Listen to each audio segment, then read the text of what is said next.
जी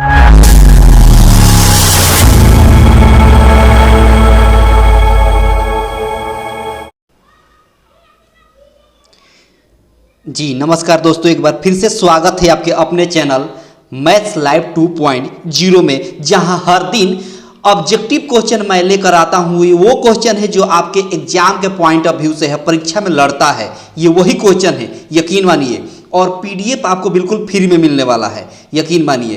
PDF इस video के description में लग जाएगा, बने रहिए, अंत तक देखिएगा। हर क्वेश्चन महत्वपूर्ण है और ये वो क्वेश्चन है जो परीक्षा में आता है, यकीन मानिए आप। पिछले 10 सालों से मैंने एनालिसिस करके इसमें क्वेश्चन लाया है ना। जो पूछा है उसी के तर्ज पर, उसी के आधार पर मैंने क्वेश्चन लेकर आया है ना। और आप अंत तक देखिएगा, हर क्वेश्चन आपको फायदा करेगा और हर क्वेश्चन आपको कुछ न कुछ जरूर सिखा के जाएगा, है ना। तो अंत तक देखिए और अगले स्लाइड पर चलते हैं। अगला स्लाइड में आप देख सकते हैं कि यहाँ पीडीएफ जो है बिल्कुल फ्री में मिलने वाला है, बिल्कुल फ्री में। आपको कहीं जाने की जरूरत नहीं है, इसी वीडियो के डिस्क्रिप्शन बॉक्स में लग जाएगा, आप देख सकते हैं। आप वहीं से आपको डाउनलोड भी कर सकते हैं, आपको कोई दिक्कत नहीं होगी, है ना।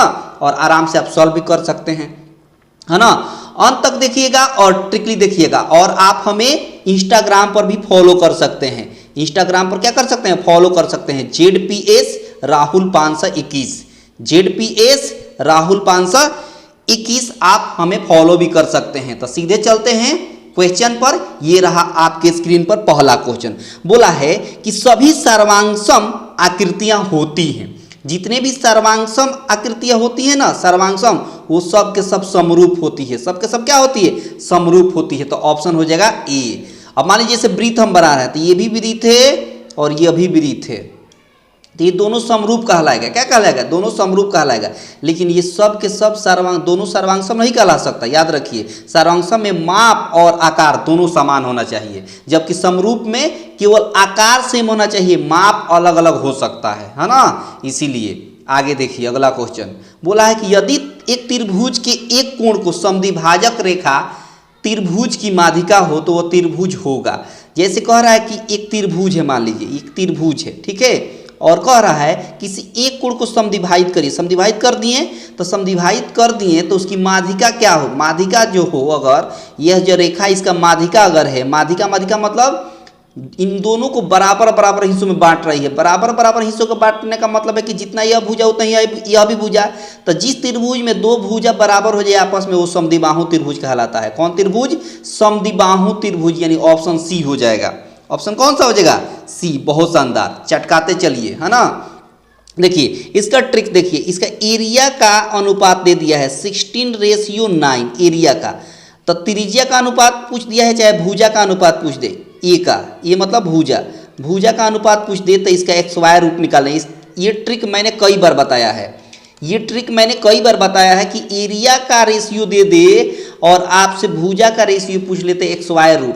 16 का वर्गमूल होता है 4 और 9 का वर्गमूल 3, 4:3 आपके सवाल का answer option A. Option A बहुत शानदार ट्रिक है, बहुत शानदार ट्रिक है। आप देखते चलिए और सीखते चलिए। यहाँ बोला है कि यदि एक सरल रेखा किसी त्रिभुज की किन्हीं दो भुजाओं को एक ही अनुपात में विभाजित करे तो वह रेखा तीसरी भुजा के क्या होगी। जैसे देखिए यह एक त्रिभुज है, समझिएगा बात, यह एक त्रिभुज है और इसको कह रहा है कि किन्हीं दो भुजाओं को एक ही अनुपात में विभाजित करे, जितना यह उतना ही यह, जितना ये इतना बटा इतना बराबर इतना बटा इतना, एक ही अनुपात में विभाजित कर रही है। तो ये जो रेखा खींचा गया है यह तीसरी भुजा की क्या होगी, तो कहेगा समानांतर होगी। क्या होगी, समानांतर होगी। ऑप्शन सी, ऑप्शन सी, बहुत शानदार। आगे देखिए अगला क्वेश्चन बोला है कि त्रिभुज दिया है, दो त्रिभुज, एक त्रिभुज को कह देते हैं ABC और दूसरा त्रिभुज को कह देते हैं, कह दिया है LMN, और A दे दिया है 68, कितना दे दिया है 68, और B दे दिया है 45, B कितना दे दिया है 45। तो एक बात बताइए, ये दोनों समरूप है, कह दिया ये दोनों समरूप है। तो जब जो दोनों समरूप होगी तो जितना 68 ये होगा तो ये भी 68 हो जाएगा, बिल्कुल हो जाएगा। अगर ये 45 है तो ये M भी 45 हो जाएगा, क्योंकि समरूप है। तो अब बोला है n बता दीजिए, तो त्रिभुज के तीनों कोणों का योग कितना होता है, तो कहिएगा 180 होता है। 180 में से इन दोनों को जोड़कर घटा देंगे तो आ जाएगा ना, तीसरा कोण निकल जाएगा। 68 में 45 जोड़िए तो कितना होगा, 8 5 13 6 4 10 10 1 11 113 होगा। 113 180 में से 113 डिग्री घटा दीजिए तो यहाँ हो जाएगा 7 और यहाँ हो जाएगा 6, कितना हो जाएगा 6, 67 degree. Option C, option C बहुत शानदार कंसेप्ट है और आपने बखूबी अच्छे से सीख लिया होगा। अगर एक बार में नहीं समझ में आया होगा तो वीडियो को फिर से दोबारा पीछे करके आप देख लीजिएगा, है ना, अंत तक देखिएगा, हर क्वेश्चन महत्वपूर्ण है। आगे बोला है बहुत आसान क्वेश्चन है, बोला है कि पाई बाई 2 क्या है, तो आपको पहले से मालूम है कि पाई क्या होता है, अपरिमेय संख्या। पाई क्या होता है, अपरिमेय संख्या। उसमें किसी भी संख्या से भाग दिया जाए तो भी अपरिमेय हो गया। यहाँ 2 से भाग दिया गया है पाई में तो भी अपरिमेय संख्या। ऑप्शन हो गया बी। ऑप्शन कौन सा हो गया, बी। बहुत शानदार। अगला क्वेश्चन बोला है कि 1440 में 2 का अधिकतम घात बताइए, तो पहले इसका फैक्टर कर लीजिए। 2 से कैंसिल करिए तो 7 होगा, 20 होगा। फिर 2 से कैंसिल करिएगा तो 360 हो जाएगा, 360 हो जाएगा, ठीक है। फिर 2 से कैंसिल करिएगा तो 180 हो जाएगा, बहुत शानदार। फिर 2 से कैंसिल करिएगा तो 90 मिलेगा। फिर 2 से कैंसिल करिएगा तो 45। अब देखिए 2 से अब डिवाइड इसमें नहीं लगेगा तो यहीं पर छोड़ देंगे। अब देखिए ना, 1 2 3 4 5, 2 कितना बढ़ाया है, 5 बता। 2 का पावर क्या हो जाएगा, अधिकतम 5। Option C. ऑप्शन कौन सा हो गया, सी। बहुत शानदार। अधिकतम घात पूछा था तो घात आ गया 5। आगे देखिए, हर चैप्टर से मैंने 5-6 क्वेश्चन लिया है, यकीन मानिए। यहाँ बोला है कि 3√3 क्या है, तो कहिएगा अपरिमेय। क्या है, अपरिमेय। बहुत शानदार क्वेश्चन है और बहुत शानदार इस तरह का क्वेश्चन आपके एग्जाम में पूछता है ना। रूट में जो भी संख्या दिखाई दे उसका वर्गमूल ना निकले तो अपरिमेय होगी। कहा है वास्तविक संख्या मूल रूप से डैश प्रकार, 2 प्रकार की होती है। वास्तविक संख्या 2 प्रकार के, कितने प्रकार के, 2 प्रकार के। कोई पूछेगा कौन कौन, तो कहेगा एक परिमेय संख्या, एक परिमेय होता है और एक अपरिमेय होता है। एक परिमेय होता है और एक अपरिमेय होता है। तो कितने प्रकार के, 2 प्रकार के। ऑप्शन हो गया ए। बहुत शानदार। आगे देखिए अगला क्वेश्चन बोला है कि 1.62 को कैसे लिख सकते हैं, तो 162 और नीचे दशमलव है ना, तो हटेगा तो 1 2 अंक है उसके बाद तो 2 जीरो। अब देखिए ना, p बाई क्यू के रूप में हो गया और जो p बाई क्यू के रूप में होता है वो क्या होता है, परिमेय होता है। क्या होता है, परिमेय होता है। ऑप्शन ए हो जाएगा। ऑप्शन क्या हो जाएगा, ए हो जाएगा। बहुत शानदार। आगे देखिए अगला क्वेश्चन बोला है कि px बराबर इतना दे दिया है, तो px का एक शून्यक है, एक शून्यक है। कैसे निकालिएगा, ट्रिक से। देखिए ट्रिक सीखिए। ट्रिक क्या है, ऑप्शन पहले ए ले लीजिए, मतलब 2 रखिए यहाँ, 2 का 1 4, फिर 2 यहाँ रखिएगा तो 3 दूना 6, फिर -4 है तो -4। अब इसको कैलकुलेट करने पर शून्य आएगा, शून्य आएगा, बिल्कुल नहीं आएगा, तो ऑप्शन ए नहीं होगा।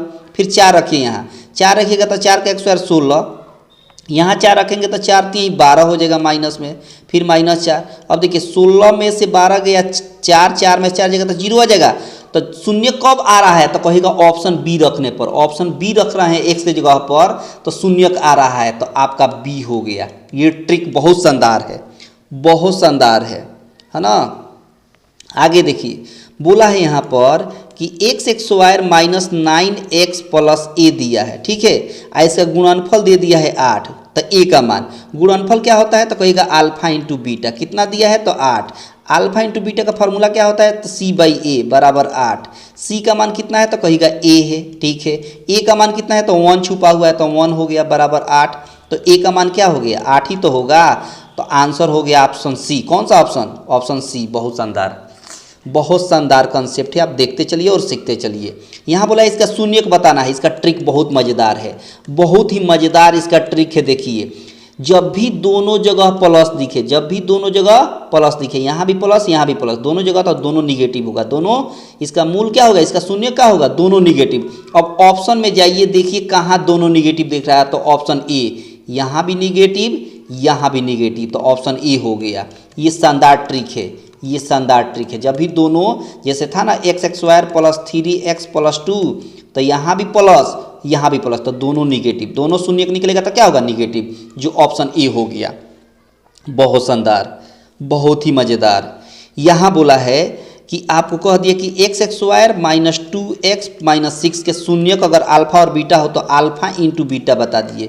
अल्फा इंटू बीटा का फॉर्मूला होता है c बाई ए। ठीक है, c का मान कितना है -6, a का मान कितना है 1 छुपा हुआ है तो 1 हो गया। -6 में 1 से डिवाइड करेंगे तो -6 होगा, यानी ऑप्शन बी। ऑप्शन बी, बहुत शानदार, बहुत ही मज़ेदार। आगे देखिए, यहाँ बोला है कि x माइनस 2y बराबर 3 दिया है, उसके बाद कह दिया है कि 3x प्लस ky बराबर 1 कह दिया है, तो अद्वितीय हल होगा। अद्वितीय हल कब होता है? तो जब a1 by a2 not equal to b1 by b2 होता है। जब अद्वितीय हल होता है ना, तो उसका कंडीशन ये होता है। a1 कितना है 1 छुपा है, ठीक है 1, a2 कितना है 3 है, ठीक है, नॉट इक्वल टू b1 कितना है -2 है तो -2 हो गया, b2 कितना है तो कहेगा k है तो k हो गया। ठीक है, क्रॉस गुणा करिए तो k में 1 से गुणा करेंगे तो k, बीच में नॉट इक्वल है, 3 में -2 से मल्टीप्लाई करेंगे तो -6, यानी k नॉट इक्वल टू -6, यानी ऑप्शन बी। ऑप्शन कौन सा हो गया?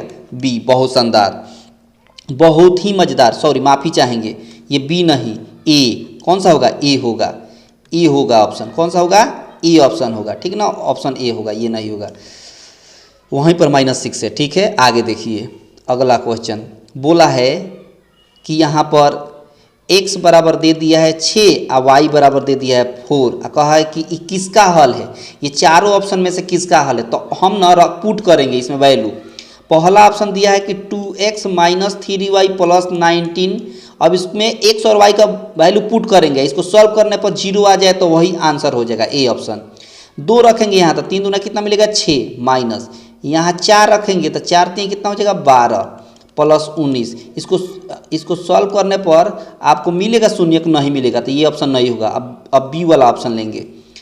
5x प्लस 7y माइनस 15 रखिए, x की जगह पर 6 रखेंगे तो 6 × 5 = 30, आप प्लस y की जगह पर 4 रखेंगे तो 7 × 4 = 28 माइनस 15। इसको सॉल्व करने पर शून्य का आएगा, नहीं आएगा तो ये भी नहीं होगा, ये भी नहीं होगा, सॉरी ये अभी चेक नहीं हुआ है, ये भी नहीं हुआ, ये भी नहीं होगा। अब सी ऑप्शन चेक करते हैं। सी ऑप्शन क्या है? 8x plus 5y minus 20। x का वैल्यू रखिए यहाँ तो 8 × 6 = 48 हो गया, बहुत शानदार। फिर y का मान 4 रखेंगे तो 5 × 4 = 20 हो गया और माइनस 20, ये कैंसिल हो गया। यहाँ भी शून्य नहीं हो रहा है तो ये भी नहीं होगा, ऑप्शन डी। ऑप्शन कौन सा हो गया?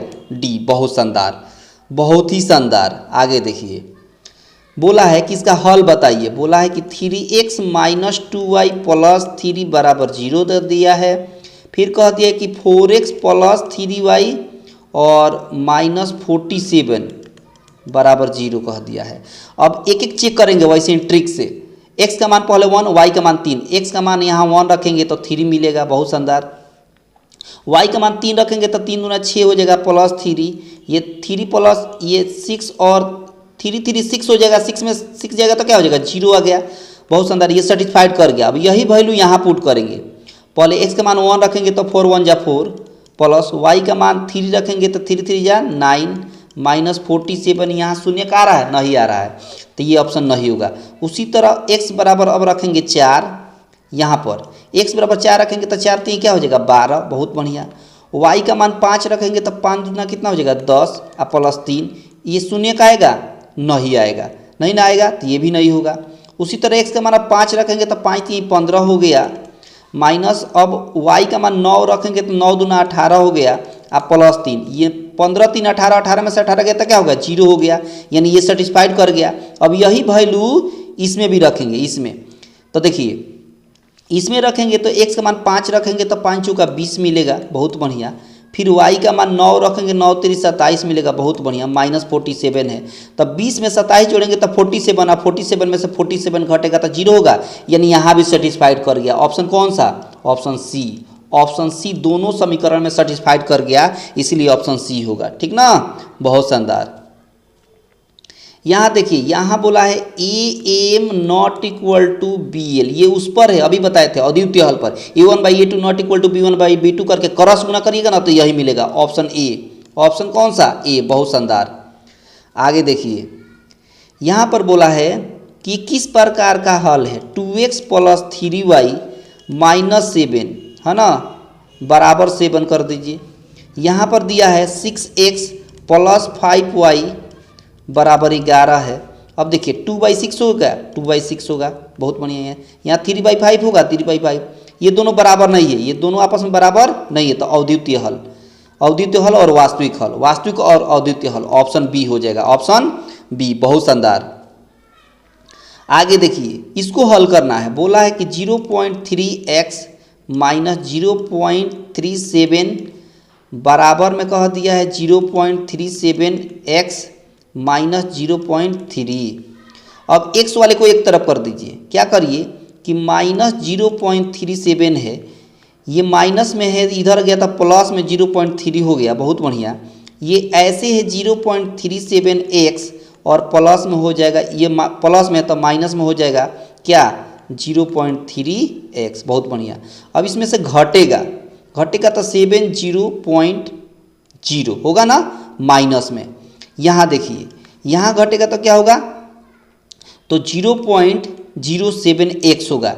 इससे ये कट गया एक बार में, तो x बराबर -1, क्योंकि यहाँ माइनस है तो -1, ऑप्शन ए, ऑप्शन ए। बहुत शानदार, बहुत ही शानदार। आगे देखिए, यहाँ बोला है कि इसके 2 मूल हैं और 2 मूल, कितने मूल होंगे, 2 मूल है, पावर 2 है ना, ax² plus bx plus c बराबर 0 है ना, पावर अधिकतर कितना है, 2, तो मूल कितना होगा, 2 होगा, ऑप्शन सी, ऑप्शन कौन सा, सी। बहुत बढ़िया।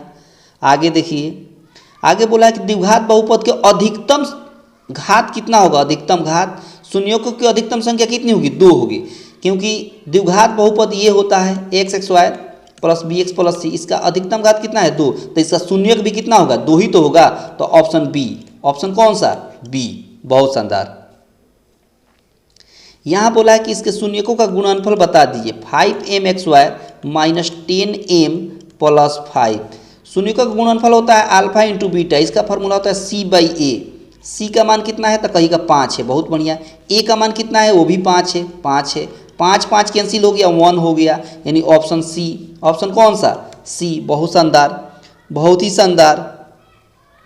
आगे बोला है कि इसका विवेचक बता दीजिए, -2x² प्लस 3x प्लस 5 बराबर 0। विवेचक क्या होता है, डिस्क्रिमिनांट, डी होता है, डी बराबर फॉर्मूला होता है bx² माइनस 4ac होता है, बहुत बढ़िया। b का मान कितना है, तो 3 है, तो 3 का x² कर दीजिए -4।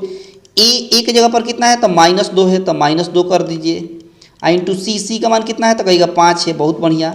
3 का x² 9 हो गया, माइनस माइनस गुणा करेंगे तो प्लस हो जाएगा, 4 दूना 8, 8 5 40 हो गया, 40 और 9 हो गया 49 हो गया, यानी ऑप्शन डी 49, ऑप्शन डी। बहुत बढ़िया, बहुत ही शानदार।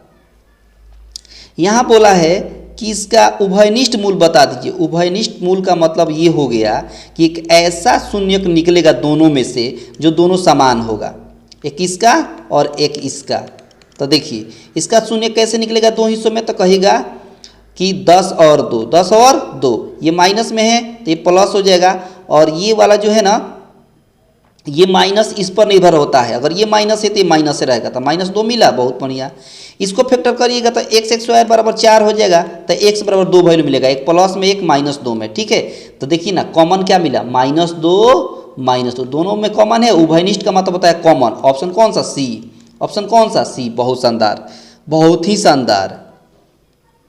इसमें बोला है कि कौन सा पद कितना है, 383 है, बोल दिया है कि 5 8 11 डॉट डॉट कौन सा पद, तो कह देंगे एनवा पद, एनवा पद कितना है, 383 है। तो इसका ट्रिक देखिए, ट्रिक सीखिए, इसका ट्रिक क्या है, एन निकालने का, यहाँ एन निकालना है, तो एन बराबर ट्रिक देखिए, एन बराबर ट्रिक देखिए, क्या करिए, लास्ट में से ये 5 घटा लीजिए, फर्स्ट टर्म, लास्ट टर्म में से फर्स्ट टर्म घटाना है, 383 में से 5 घटाना, 13 में से 5 गया 8 7 3, 378 होगा।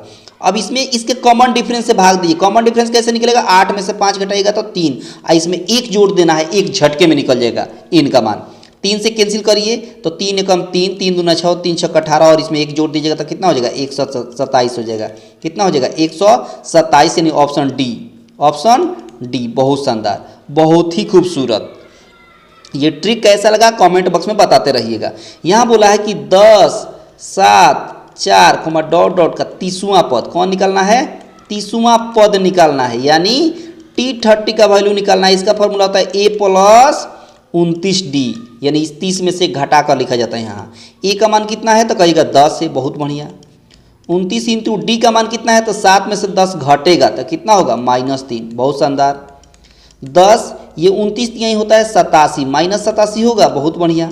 तो 10 में से 87 घटेगा तो -77, यानी ऑप्शन हो जाएगा सी। ऑप्शन कौन सा, सी। बहुत शानदार, बहुत ही शानदार। आगे देखिए, यहाँ बोला है कि 8,5,2 का 40वां पद बोला है, 40वां पद बोल दिया है। अब देखिए 40वां पद का मतलब T40, इसका फार्मूला होता है a + 39d। ये घटा कर लिखा जाता है ना यहाँ, बहुत बढ़िया। a का मान कितना है, तो कहिएगा 8 है। 39 d का मान कैसे निकलेगा, तो 5 में से 8 घटाइए, चाहे 2 में से 5 घटाइए, -3 होगा। बहुत बढ़िया। 8 हो गया, यहाँ प्लस माइनस गुणा होगा तो -3 से गुणा करिए, 9 3 यहाँ हो जाएगा, 4 3 12, 120 में से 3 घटा दिए, 120 में से 3 घटेगा तो कितना होगा, 117 होगा। बहुत बढ़िया। अब 8 में से 117 घटेगा तो कितना होगा, -109। कितना होगा, -109। Option B. ऑप्शन कौन सा, बी। बहुत शानदार, बहुत ही शानदार। फार्मूला आपको याद होना चाहिए, ट्रिक आपको याद होना चाहिए। देखिए अगला पद बोला है, इसके बाद अगला पद कौन सा आएगा, तो देखिए ना कितना कितना बढ़ा है। 4 के बाद 10 आया है तो कितना बढ़ा है, 6 बढ़ा है। बहुत बढ़िया। 10 के बाद 16 हुआ, कितना बढ़ाया गया है, 6 बढ़ाएगा। बहुत बढ़िया। 16 के बाद 22 आया तो कितना बढ़ाएगा, 6 बढ़ाएगा। तो आपको बात पता चल गई, सब में 6 बढ़ाना है तो आप भी 6 बढ़ा दीजिए, तो 22 और 6 कितना हो गया, 28। यही तो अगला पद होगा। अगला पद कौन हो जाएगा, सी ऑप्शन। कौन सा, सी ऑप्शन। बहुत शानदार, बहुत ही शानदार और बहुत ही खूबसूरती के साथ आप यहाँ सीख रहे हैं। पूछा है कि 6,4 में कोटि क्या होगा, तो ये 4 होगा। इसको कोमा के बाद वाले को कोटि कहेंगे और कोमा के पहले वाले को भुज कहेंगे। बहुत शानदार। तो कोटि पूछा है ना, तो 4 हो जाएगा। Option B. ऑप्शन कौन सा, बी। बहुत शानदार, बहुत ही शानदार। आगे देखिए, बोला है कि y अक्ष पर स्थित किसी बिंदु का x नियामक कितना होता है, x नियामक 0 होता है। y अक्ष पर किसी बिंदु का x नियामक पूछिएगा ना तो 0 होता है। क्या होता है, 0 होता है। क्यों, क्योंकि देखिए ये y होता है, ये x होता है। y पर पूछा है, ये y पर ना इधर जा रहा है ना इधर जा रहा है, ना राइट जा रहा है ना लेफ्ट जा रहा है, तो यहीं पर ना रहेगा, तो x क्या हो जाएगा, 0 हो जाएगा। Option A. Option A. बहुत शानदार। आगे देखिए, यहाँ पूछा है इसका मध्य बिंदु बताना है, तो 4 में 6 जोड़ेंगे तो कितना होगा, 10। 10 में 2 से भाग कर दीजिए। फिर 5 में 5 जोड़िए, तो 5 में 5 जोड़ेंगे तो 10। 10 में 2 से भाग करिए, कैंसिल होगा, यहाँ कैंसिल होगा, तो दोनों 5 5 मिलेगा, बिल्कुल मिलेगा। Option B. ऑप्शन कौन सा, बी। मध्य बिंदु निकालने का तरीका है, x नियामक के साथ जोड़िए, 2 से भाग करिए। फिर y नियामक को y नियामक के साथ जोड़िए और उसमें क्या जोड़ दीजिए, 2 से भाग कर दीजिए। इसको भी मध्य बिंदु निकाले, यही आसान है। -10 + 6 कितना होगा, -4/2। फिर -10 और 6 कितना होगा, -4/2। कैंसिल होगा तो -2, यहाँ भी कैंसिल होगा तो -2, यानी ऑप्शन कहाँ है, ऑप्शन डी। Option D. बहुत शानदार, बहुत ही शानदार। आगे बोला है कि इसको समद्विभाजित करने वाले बिंदु का नहीं, इसका भी मध्य बिंदु पूछा है। समद्विभाजित का मतलब समान हिस्सों में बांटना। अगर ये 2 बिंदु है इसको कहे समद्विभाजित, मतलब यहाँ कोई बिंदु मिलेगा, यहाँ ए है यहाँ बी है, तो यहाँ एक बिंदु जो मिलेगा यही समद्विभाजित कर रहा है। तो समद्विभाजित का मतलब जितना हिस्सा इधर उतना ही हिस्सा इधर, मतलब यह मध्य बिंदु हुआ। क्या हुआ, मध्य बिंदु, और वही निकालना है। मध्य बिंदु कैसे निकल रहा, अभी तो बताया था। 3 में -2 जोड़िए तो क्या मिलेगा, 1। इसमें 2 से भाग करना है। बहुत बढ़िया। 4 में 2 जोड़िएगा तो कितना होगा, 6। तो 6 में 2 से भाग देंगे तो कितना होगा, यहाँ तो 1/2 मिलेगा और यहाँ कैंसिल हो जाएगा तो 3। 1/2, 3। Option C. ऑप्शन कौन सा, सी। बहुत शानदार, बहुत ही शानदार। आगे बोला कि किसी वृत्त पर बाह्य बिंदु से कितनी स्पर्श रेखाएं खींची जा सकती है। मान लीजिए कि यहाँ एक वृत्त है और यहाँ एक बाहरी बिंदु हम ले लेते हैं कोई, तो बाहरी बिंदु से यहाँ पर अधिकतर कितनी स्पर्श रेखाएं हो सकती है, तो कहिएगा 2। कितना, एक ये और एक ये, कितनी, 2। Option A. Option A. बहुत शानदार, बहुत ही शानदार। आगे देखिए, बोला है यदि एक उदग्र खंभे की ऊंचाई तथा भूमि पर छाया, मान लीजिए कि ये खंभा है, यहाँ सूर्य के किरण है, अब इस पर पड़ेगी तो यहाँ पर छाया बनेगा, तो कह रहा है कि यह और यह दोनों बराबर है। क्या कह दिया है कि यह भुजा और यह भुजा दोनों आपस में क्या है, समान है। तो सूर्य का उन्नयन कोण कितना होगा, जब त्रिभुज में 2 भुजा बराबर होती है तो दोनों कोण भी बराबर होता है, तो 45 हो जाएगा। क्या हो जाएगा, 45। तभी तो यहाँ भी 45 होगा और यहाँ 90 रहता है, तभी तो तीनों जोड़ने पर 180 मिलता है। तो कितना डिग्री का कोण बनेगा, 45 डिग्री का। ऑप्शन हो जाएगा सी। बहुत बढ़िया, बहुत ही शानदार। आगे देखिए, आगे बोला है कि 12 सेंटीमीटर ऊंची खंभे की जमीन पर खड़ी एक छाया की लंबाई दे दिया है, ऊंचाई भी दे दिया है, ऊंचाई 12 दे दिया है और छाया की लंबाई 4√3 दे दिया है। कहा है कि सूर्य का उन्नयन कोण बताइए। यहाँ से ये उन्नयन कोण, इसका कोण बताना है। बहुत बढ़िया, तो इसको ले लेते हैं tan थीटा। क्या ले लेते हैं? tan theta. tan थीटा बराबर क्या होता है? लंब बटा कोण, यानी p/h। p का मान कितना है? तो 12 है। बहुत बढ़िया। b का मान कितना है? तो कहिएगा 4√3 है। अब देखिए 4 से कटेगा 3 बार में। बहुत बढ़िया, तो यहाँ हो गया tan थीटा और 3 में √3 से डिवाइड करेंगे। 3 में √3 से डिवाइड करने का क्या है? सेम संख्या से सेम संख्या में डिवाइड की जाती है तो वही संख्या रूट में लिख दी जाती है। जैसे मान लीजिए 2 बटा रहा है √2, तो ये हो जाएगा √2, इसको भी √2 बना देगा। सेम संख्या ऊपर नीचे है ना, नीचे वाला रूट में है तो ऊपर को भी रूट बना देगा। तो अब बताइए tan में कितना का मान √3 होता है? तो कहिएगा tan 60 डिग्री का। तो थीटा कितना हो गया? 60 डिग्री। थीटा कितना हो गया? 60 डिग्री। ऑप्शन हो गया ए। ऑप्शन कौन सा हो गया? ए। बहुत शानदार। आगे देखिए, यहाँ बोला है कि भूमि से 100 मीटर की ऊंचाई पर, भूमि से 100 मीटर की ऊंचाई पर, बहुत बढ़िया, 100 मीटर की ऊंचाई पर तथा 60 डिग्री के उन्नयन कोण पर एक पतंग की डोरी की लंबाई आपको बताना है। 60 डिग्री का उन्नयन कोण है, तो ये P है और यहाँ H है। P और H किस में होता है? साइन में। तो साइन थीटा होगा, थीटा जगह पर कितना है? 60 डिग्री। ठीक है, तो साइन थीटा बराबर क्या होता है? P/H। P का मान 100 और H का मान आपको नहीं मालूम है, यानी कोण नहीं मालूम है। अब देखिए tan 60 डिग्री का मान होता है √3/2 बराबर 100/h हो गया। क्रॉस गुणा करिए तो √3h बराबर हो गया 100 दूना 200, तो h बराबर हो गया 200 बटा √3, यानी ऑप्शन कौन सा हो गया? Option C. ऑप्शन कौन सा हो गया? सी। बहुत शानदार, बहुत ही शानदार। यहाँ बोला है कि मीनार की ऊंचाई दे दिया है 10 मीटर। कितना बाबू? 10 मीटर। बहुत शानदार। जब सूर्य का उन्नयन कोण 45 डिग्री हो, सूर्य का उन्नयन कोण कितना हो? 45 डिग्री हो, तो जमीन पर छाया की लंबाई कितनी होगी? बड़ी आसान है, अभी तो बताए थे। अगर ये 45 है तो ये भी 45 होगा, बिल्कुल होगा, तभी तो ये 90 होगा। अब एक बात बताइए, एक बात बताइए, जिस त्रिभुज में दो कोण बराबर, तो दो भुजा भी बराबर होगा, यह और यह बराबर होगा, तो ये अगर 10 है तो यह भी तो 10 हो जाएगा। कैसा लगा ट्रिक? कैसा लगा ट्रिक? आप कमेंट बॉक्स में बताइएगा। Option D. Option D. बहुत शानदार। जिस त्रिभुज में जितना कोण उतना भुजा भी बराबर होता है। बहुत बढ़िया। आगे देखिए, वृत्त की सबसे बड़ी जीवा, देखिए ये वृत्त हो गया, देखिए यह केंद्र हो गया, तो यह भी जीवा है, इसको भी जीवा कहेंगे, यह भी जीवा है, यह भी जीवा है, तो ये सब जीवा है। तो सबसे बड़ी जीवा कौन होती है? व्यास ही तो होती है। व्यास कौन होता है? जो वृत्त के एक छोर से दूसरे छोर तक केंद्र से होकर गुजरे, वो व्यास होता है। तब सबसे बड़ी जीवा कौन होगी? व्यास ही तो होगी। Option C. Option C. बहुत बढ़िया, बहुत शानदार। आगे देखिए, आगे बोला है कि किसी वृत्त की स्पर्श रेखा उसे कितने बिंदुओं पर स्पर्श कर। देखिए किसी वृत्त का स्पर्श रेखा, देखिए जो वृत्त बनता है ना, वो छोटे छोटे छोटे छोटे बिंदु को मिलकर बनता है और अनगिनत बिंदु होता है, अनगिनत बिंदु होता है। इसीलिए यहाँ पर अनगिनत आपको स्पर्श रेखाएं खींची जा सकती है। कितना? अनगिनत। ऑप्शन ए हो जाएगा। Option A. बहुत बढ़िया।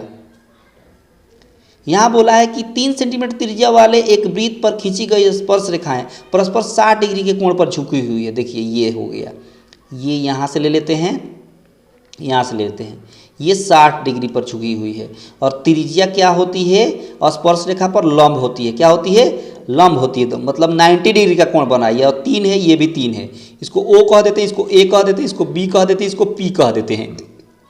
अब बोला है कि स्पर्श रेखा की लंबाई मतलब यह निकालना है, यह, तो यहाँ से क्या करते हैं? इसको मिला देते हैं, तो आधा कोण बन गया, तो ये 30 हो गया। अब यह लंब है तो जाहिर सी बात है कि यहाँ 90 डिग्री का कोण बन रहा है। तो अब पूछा कि इसकी लंबाई बता दीजिए, तो ये समकोण त्रिभुज हो गया। बिल्कुल एक समकोण त्रिभुज हो गया। तो समकोण त्रिभुज में क्या है? आपको ये निकालना है। तो बी मान लीजिए और पी का रिलेशन में ये कोण होता है, एच होता है, ये बड़ा वाला। तो मान लीजिए कि हमको P का वैल्यू दिया है, अगर इस कोण की बात करें, इस कोण की, तो सामने वाला ये P3 कहलाएगा, तो ये B कहलाएगा।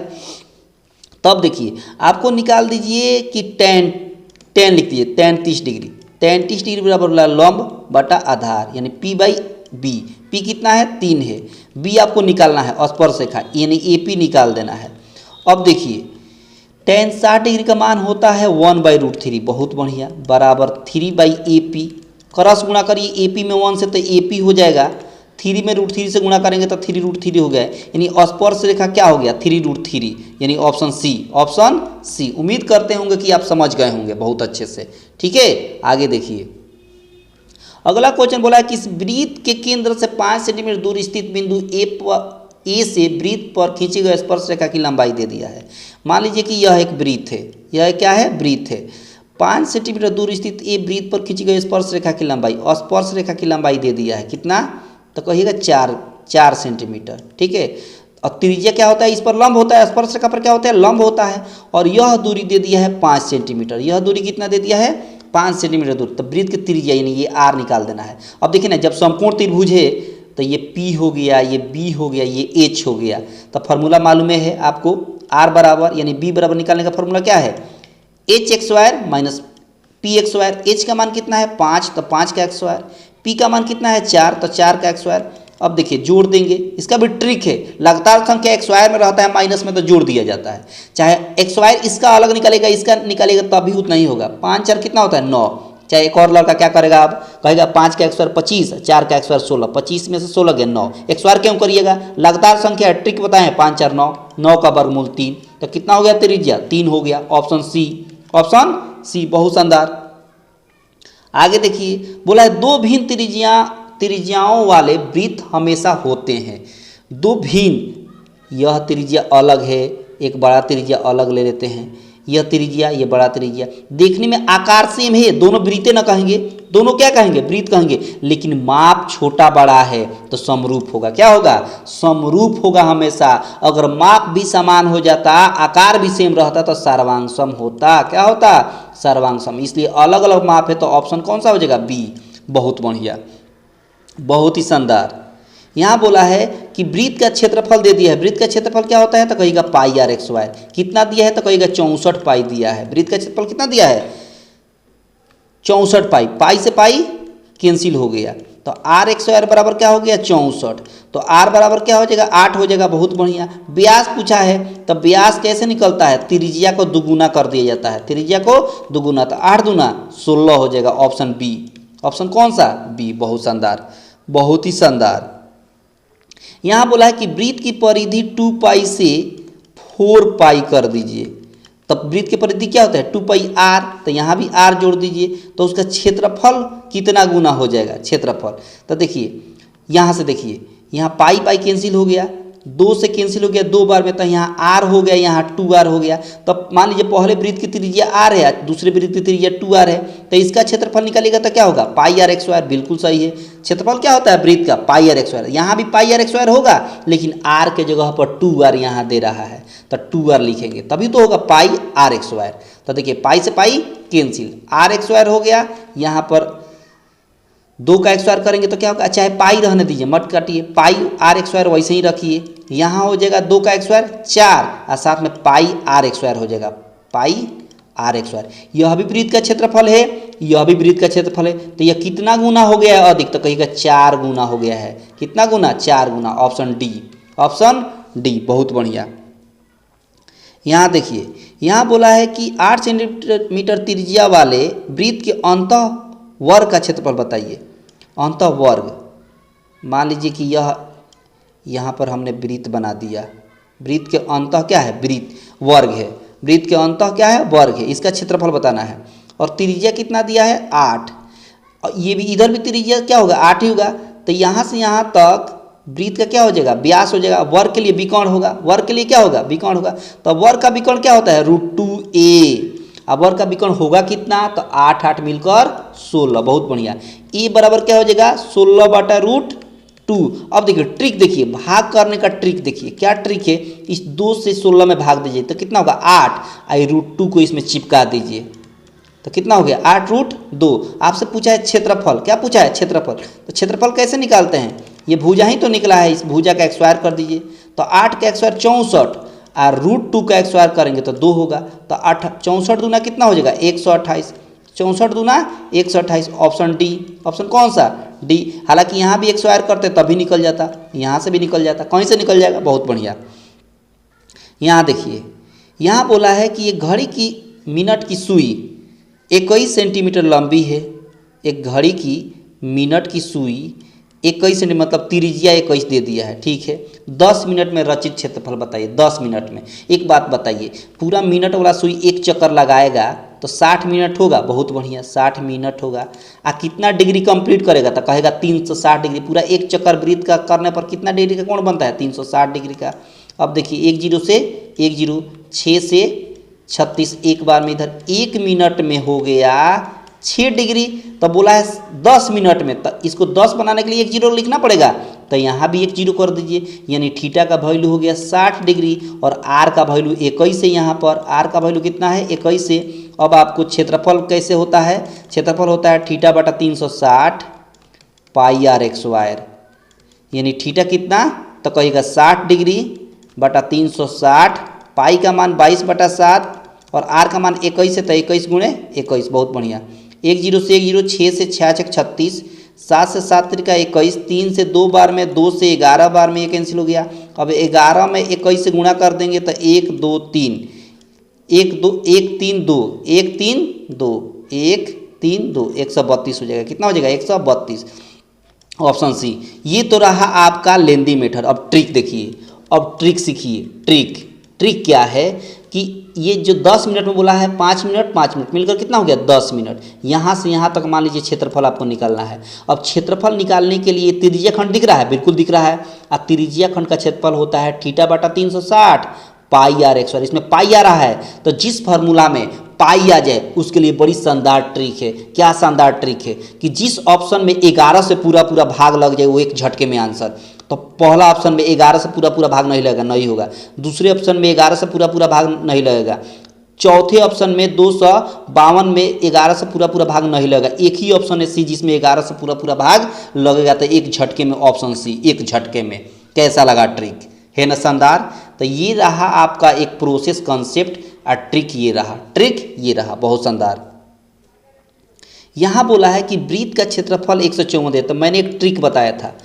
ट्रिक क्या बताया था वृत्त के लिए, क्या बताया था कि जब त्रिज्या सर्कम्फ्रेंस यानी परिधि और एरिया, अगर त्रिज्या 7 रहे तो परिधि कितना हो जाएगा, 44 हो जाएगा और क्षेत्रफल कितना हो जाएगा, 154 हो जाएगा। बहुत बढ़िया। आपके सवाल में क्षेत्रफल ही दिया है कितना, 154, तो त्रिज्या कितना हो जाएगा, 7 हो जाएगा। आपके सवाल में व्यास पूछा है, तो व्यास कैसे निकाला जाता है, त्रिज्या का दुगुना कर दिया जाता है, तो 7 दूना कितना हो जाएगा, 14 हो जाएगा। यानी ऑप्शन ए। कैसा लगा ट्रिक, आप बताइए, बहुत शानदार ट्रिक है। आगे देखिए, आगे बोला कि बहुलक बताइए। तो बहुलक कैसे निकलते हैं, जिस आंकड़े में, जिस डेटा में सबसे ज़्यादा बार जो संख्या आती है वही बहुलक होती है। तो 3 से स्टार्ट है, 3 4 7 2 7 6 7 9 में 7 सबसे ज़्यादा बार आया, तो ऑप्शन कौन सा हो जाएगा, सी। ऑप्शन कौन सा हो जाएगा, सी हो जाएगा। है ना शानदार ट्रिक, बहुत शानदार ट्रिक है। आगे देखिए, आगे बोला है कि माध्य दे दिया है। देखिए 3 4 5 17, एक्स में माध्य कितना दे दिया है, 6 दे दिया है। ये क्या है, माध्य है। बहुत बढ़िया। अब ट्रिक सीखिए, एक्स का वैल्यू निकालना है ना, एक्स का ट्रिक सीखिए। ट्रिक क्या है, ट्रिक कहता है कि क्या करिए कि गिन लीजिए इस डाटा को, यहाँ से लेकर यहाँ तक डाटा कितना है, 1 2 3 4 5 है। इसमें 5 से माध्य में गुणा कर दीजिए तो कितना हो जाएगा, 30। बहुत बढ़िया। अब क्या करिए, सबको जोड़ लीजिए, एक्स को छोड़कर सबको जोड़ लीजिए। तो 4 3 7, 7 5 12, 12 में 17 जोड़ देंगे तो कितना हो जाएगा, 29 हो जाएगा। 12 में 17 जोड़ेंगे तो कितना हो जाएगा, 29 से तो होगा। 29 इसमें से घटा लीजिए, 30 में से 29 जगह तो कितना होगा, 1 होगा। आपके सवाल का आंसर 1, ऑप्शन ए। बहुत शानदार, एक झटके में, बहुत शानदार ट्रिक है, बहुत शानदार ट्रिक। लाइक तो जरूर बनता है, लाइक और सब्सक्राइब करते रहिएगा, शेयर भी करते रहिएगा। जितने लोग चैनल पर पहली बार विजिट कर रहे हैं इसको सब्सक्राइब करके रखेंगे। बहुलक फिर आ गया, वो संख्या जो बहुत बार आया है, सबसे ज़्यादा बार आने वाला, 2 4 2 6 4 5 0 2 1 3 में सबसे ज़्यादा बार क्या आया है, तो कहिएगा 2 आया है। 2 1 2 2 आया है, 1 2 2 2 3 2, 6 एक ही बार आया है, 4 एक ही बार आया, 5 एक ही बार, 3 एक ही बार, 1 0 एक ही बार। सबसे ज़्यादा बार 2 आया है, तो बहुलक क्या हो जाएगा, ए हो जाएगा। ऑप्शन ए, बहुत शानदार। आगे देखिए, इसका भी ट्रिक वही है, माध्य निकालने का कितना दिया है, 1 4 x 5 12। माध्य कितना दिया है, 7। अब देखिए गिनिए, 1 2 3 4 5 है, तो 5 से इसमें गुणा करिए तो कितना हो जाएगा 35। बहुत शानदार। अब सबको जोड़ लीजिए, x को छोड़कर सबको जोड़िए। 4 1 5, 5 5 10, 10 और 12 22, 10 और 12 22, घटा लीजिए तो कितना हो जाएगा 13। आपके सवाल का आंसर क्या हो जाएगा 13। x का मान कितना आ जाएगा, x का मान 13 होगा। बहुत शानदार। ऑप्शन सी, ऑप्शन सी, बहुत शानदार। यहाँ पूछा है कि बहुलक बताइए, सबसे ज़्यादा बार संख्या आने वाला। तो सबसे ज़्यादा बार देखिए 9 1 2 3 बार आया है। 11 देखिए 1 2 3 4 बार आया है। तो 11 सबसे ज़्यादा बार आया है, यानी ऑप्शन कौन सा हो जाएगा सी, ऑप्शन सी, ऑप्शन सी। बहुलक कितना हो जाएगा, सी ऑप्शन हो जाएगा 11। जो संख्या जिस आंकड़े में, जिस डेटा में सबसे ज़्यादा बार जो संख्या दिखती है वही उसका बहुलक होता है। याद रहेगा, बिल्कुल याद रहेगा। तो यहाँ देखिए बोला है कि एक असंभव घटना के असंभव होता है जीरो। असंभव क्या होता है, जीरो होता है। घटना जो होती है वो जीरो से बड़ा या बराबर होती है कोई भी प्रोबेबिलिटी, और जीरो 1 से कम या 1 से बराबर। अधिकतर 1 हो सकता है और न्यूनतम जीरो होता है। तो इस जीरो को कहते हैं असंभव घटना। कौन घटना, असंभव घटना। और 1 को कहते हैं निश्चित घटना। कौन घटना, निश्चित घटना। ठीक ना, तो याद रखिएगा। असंभव पूछा है ना तो ऑप्शन ए हो जाएगा। बहुत शानदार। यहाँ बोला है कि किसी पासे को फेंकने पर सम संख्या, पासा में कितना संख्या होता है 1 2 3 4 5 6, टोटल कितना होता है 6। अब सम संख्या 2 होता है, सम संख्या 4 होता है, 6 होता है। सम संख्या कितना है तो कहेगा 3 है, तो ऊपर हो गया 3। और टोटल कितना पासे पे संख्या रहता है तो 6, तो नीचे हो जाएगा 6। कैंसिल होगा तो 1/2 आपके सवाल का आंसर ऑप्शन डी। ऑप्शन कौन सा, डी। बहुत बढ़िया, बहुत ही शानदार। यहाँ बोला है कि कौन सी संख्या घटना की परिकता नहीं हो सकती, तो निगेटिव वाली संख्या नहीं होगी। मैंने बताया था ना, जीरो अधिकतम हो सकती है। जीरो से छोटा होता है कौन संख्या, जो निगेटिव में वैल्यू आता है वो जीरो से छोटा होता है, तो नहीं होगी, वो घटना नहीं होगी। ऑप्शन बी हो जाएगा। बहुत बढ़िया, परिकता नहीं हो सकती। आगे देखिए, आगे बोला 2 पासों के एक साथ उछालिए। 2 पासा है उसको एक साथ उछालिए, दोनों के ऊपर एक ही संख्या। तो मान लीजिए 2 पासा है, एक पासा यहाँ है, एक पासा यहाँ। मान लीजिए इस पर 1 आया, इस पर भी 1 आया, या इस पर 2 आया, या इस पर भी 2, या इस पर 3 आया, इस पर भी 3। सेम आना चाहिए। तो 1 1 मिलकर कितना हो रहा है 2। एक पासे में कितनी संख्या होती है 6, दूसरे पासे में कितनी संख्या होती है 6। 6 6 मिलकर कितना हो गया 12। तो टोटल से 12 से भाग दे देंगे, कैंसिल होगा तो 1/6 होगा। बिल्कुल होगा, ऑप्शन बी, ऑप्शन बी, है ना। आगे देखिए, यहाँ है कि किसी घटना ई के घटित होने की प्रायिकता क्या होती है निम्न में से। अभी तो बताए थे, ये ऑप्शन डी। अभी थोड़ी देर पहले बताए थे, ऑप्शन क्या हो जाएगा डी। बहुत बढ़िया। तो ये कैसा लगा आप कमेंट बॉक्स में बताइएगा। अगर बेहतर लगा होगा और रियल में पसंद आया होगा तो आपसे नम्र निवेदन है कि इसको लाइक कर दीजिएगा, शेयर भी कर दीजिएगा, और चैनल पर जितने लोग जुड़े हुए हैं पहली बार इसको सब्सक्राइब करके रखेंगे। उससे फायदा ये है कि जब भी मैं कोई क्लास दूँ, ट्रिकली कोई भी क्लास दूँ या कोई भी टेक्निक सिखाऊं, तो उसका नोटिफिकेशन आपको सबसे पहले मिल जाएगा। ठीक ना, तब बने रहिएगा, है ना। प्रत्येक दिन जुड़िएगा और प्रत्येक दिन शाम को आपको वीडियो मिल जाएगा। हर दिन आप नोट्स बनाते चलिएगा और ट्रिक सीखते चलिएगा। ठीक है, जब तक आपका पेपर नहीं हो जाता 14 फरवरी तक चलता रहेगा, है ना। ठीक है, तो अपना ख्याल रखिएगा, मस्ती से तैयारी करिए। मज़ेदार ट्रिक मैं प्रत्येक दिन लाऊंगा, टेंशन लेने की जरूरत नहीं है। अगले दिन फिर मिलते हैं, तब तक के लिए धन्यवाद।